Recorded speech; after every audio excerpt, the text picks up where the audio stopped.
Hello everyone and welcome to my channel my classroom. तो आज हम पढ़ रहे हैं रिमझिम बुक से। ये है क्लास थर्ड के लिए और तीसरी कक्षा के लिए। और इसमें से हमने पढ़ा है लेसन 10 जो है मीरा बहन और बाघ। तो मीरा बहन और बाघ की कहानी हमने पढ़ी है कि मीरा बहन को पशुओं से यानी जो डोमेस्टिक एनिमल्स होते हैं सभी पशुओं से उनको बहुत प्यार होता है और कैसे वो एक बाघ को बचाती हैं, एक तरह से उसको नहीं फंसने देती पिंजरे में। जबकि गांव वाले उसके लिए पिंजरा लगाते हैं बाघ को पकड़ने के लिए, बट मीरा बहन उस पिंजरे को बंद कर देती हैं जिससे बाघ उसमें नहीं फंसे।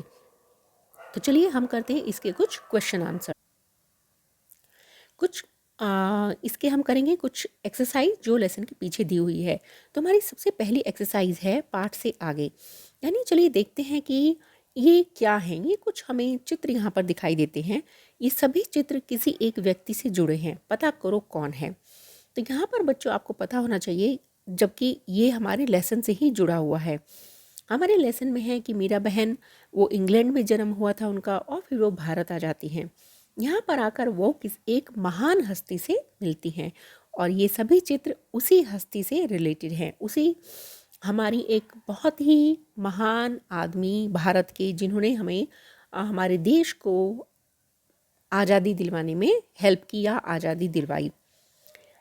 चलिए देखते हैं, आपको पता है ये है उनका चरखा। वो हमेशा चरखा चलाते थे और इस बात पर जोर देते थे कि सभी लोग खादी पहने। ये है उनकी घड़ी, ये जो घड़ी से टाइम देखते हैं ये है, इनको कहते हैं खड़ाऊँ। ये लकड़ी की बनी होती हैं और वो हमेशा यही खड़ाऊँ पहन कर रखते थे, यानी चप्पल खड़ा, बट इसको ये लकड़ी की होती है तो इनको खड़ाऊ कहते हैं। ये है उनका चश्मा, जिस चश्मे से वो हमेशा देखते थे और दूर तक देखते थे कि हमारा भारतवर्ष कैसे आज़ाद होगा और कैसे। और ये है उनकी छड़ी, इस छड़ी को लेकर वो चलते थे।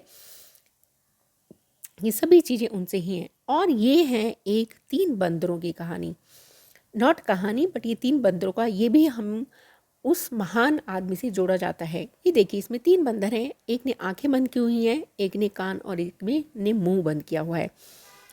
तो अगर आपको थोड़ा भी गेस लगा होगा तो ये है हमारे महात्मा गांधी जी से जुड़ी हुई चीज़ें। ये उनकी खड़ाऊँ, ये उनका चरखा, ये उनकी घड़ी, ये उनका चश्मा, ये उनकी छड़ी। और इन 3 बंदरों के बारे में कहा जाता है कि ये किसको सिंबल करते हैं 3 बंदर।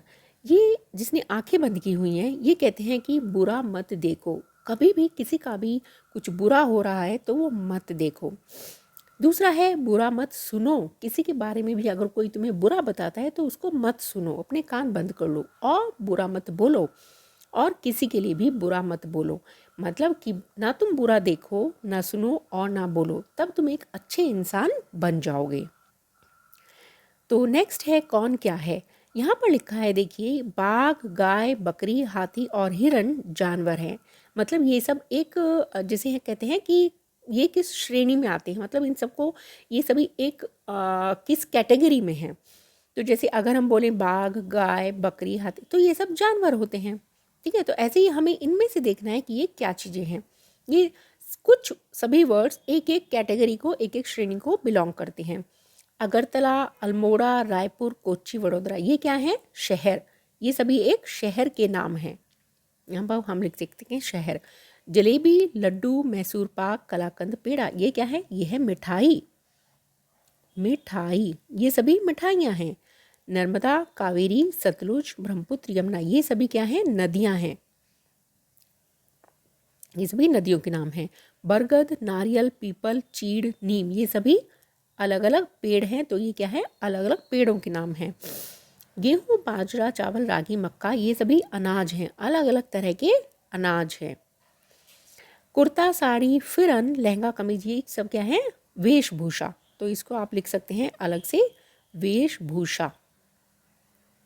तो ये सभी अलग अलग वेशभूषा यानी अलग अलग वस्त्रों के नाम हैं, या आप लिख सकते हैं यहाँ पर वस्त्र। वस्त्र भी आप यहाँ पर लिख सकते हैं। तो अब यहाँ पर है कोयल, कूकू, बकरी, मैं। मतलब जितने भी जानवर होते हैं, पक्षी होते हैं, वो सभी एक अलग तरह की उनकी बोली होती है। जैसे यहाँ पर जानवरों की बोलियाँ तो तुमने सुनी होंगी। कोयल की बोली को वैसे कूकना बोलते हैं, मक्खी की बोली को भिनभिनाना कहते हैं, ऐसे ही अन्य जानवरों की बोलियों के भी नाम हैं। तो यहाँ पर एक तरफ जानवर हैं और एक तरफ बोलियाँ हैं। तो चलिए देखते हैं कौन सी जानवर की कौन सी बोली है। जैसे भैंस, भैंस क्या करती है बच्चों? भैंस क्या करती है? भैंस रंभाती है, तो भैंस रंभाना।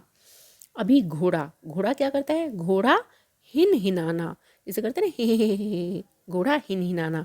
हाथी, हाथी चिंघाड़ता है। और बकरी मिमियाती है, जैसे बकरी बोलती है में, जैसे यहाँ पर लिखा हुआ है। इधर है शेर, शेर क्या करता है? शेर दहाड़ मारता है। शेर की जो बोली होती है उसको बोलते हैं दहाड़ना। जैसे गधा, गधे को बोली को बोलते हैं रेंकना। गाय, गाय अगेन रंभाना, जैसे भैंस रंभाना, गाय की बोली को भी रंभाना बोलते हैं। और कुत्ता भौंकता है। तो ये कुछ बोलियां हैं जो एक पर्टिकुलर जानवर की बोली होती है। अभी देखिए यहाँ पर है एक, ये एक तरह से आपकी ग्रामर है। ठीक करो, यानी ये जो सेंटेंसेस हैं इनमें कुछ छूटा हुआ है, तो अगर हम इनको पढ़ेंगे तो हमें कुछ अजीब सा लगेगा। जैसे तुम्हें वाक्य हवाई जहाज आसमान उड़ रहा है, तो अगर हम इसे पढ़ते हैं हवाई जहाज आसमान उड़ रहा है, नहीं, यहाँ पर कुछ मिसिंग है। तो हमें देखना है कि वो क्या मिसिंग है जो इस सेंटेंस को मतलब हमें अजीब सा नहीं लगी। तो अगर हम इसे ऐसे पढ़ेंगे हवाई जहाज आसमान में उड़ रहा है, तो अब ये हमें ठीक लगता है। पर जब हम ऐसे पढ़ते हैं हवाई जहाज आसमान उड़ रहा है, तो ना तो हवाई जहाज समझ आता है ना आसमान उड़ता है। तो ऐसे लगता है जैसे आसमान उड़ रहा है बट आसमान तो नहीं उड़ता है, बट आसमान में हवाई जहाज उड़ता है। ठीक है, तो इसलिए हवाई जहाज आसमान में उड़ रहा है। तो ऐसे ही हमें इन वाक्यों को ठीक करना है। अब इसी तरह इन वाक्यों को ठीक कर, धूप बैठकर ढोकला खाया, ये ऐसे लगता है जैसे धूप ने ढोकला खाया, बट ये गलत है ना। धूप में बैठकर ढोकला खाया, आप यहाँ लिख सकते हो में, यानी धूप में बैठकर ढोकला खाया। पुतुल काम करने मना कर दिया, ये भी शायद पुतुल किसी का नाम है और काम करने मना कर दिया। पुतुल ने, यहाँ पर लिखेंगे ने, काम करने से मना कर दिया। सो पहले में आएगा ने, दूसरे में आएगा से। पुतुल ने काम करने से मना कर दिया। लता सब मूंगफली खाई, लता ऐसा लगता है जैसे बोलते हैं लता और सब मूंगफली खाई, लता ने सब मूंगफली खाई। ठीक है, तो लता ने सारी मूंगफली खा ली। पहाड़ी गांवों बाघ डर बना रहता है, यहाँ भी क्या अधूरा है? पहाड़ी गांवों में बाघ का डर बना रहता है। जैसे हमने कहानी में पढ़ा है कि वो पहाड़ी गांव था, तो वहाँ पर उन लोगों को जैसे बाघ ने अंदर आने का उसको डर बन गया था कि बाघ कभी भी आ सकता है। तो पहाड़ी गांवों में बाघ का डर बना रहता है। तो ऐसे करके हम ये करेंगे तो अब ये सेंटेंस ठीक हो गए। ठीक है, तो आई होप कि आपको सबको अच्छे से समझ में आया होगा। तो प्लीज़ अगर अच्छा लगता है तो मेरे चैनल को लाइक कीजिए, शेयर कीजिए और सब्सक्राइब कीजिए। और अगर कुछ भी समझ में नहीं आता है तो प्लीज़ कमेंट बॉक्स में लिखिए, हम दोबारा पढ़ेंगे। तब तक के लिए पढ़ते रहिए, सीखते रहिए और मेरे चैनल को सब्सक्राइब करते रहिए। मिलेंगे अगले नेक्स्ट वीडियो में, तब तक के लिए बाय बाय।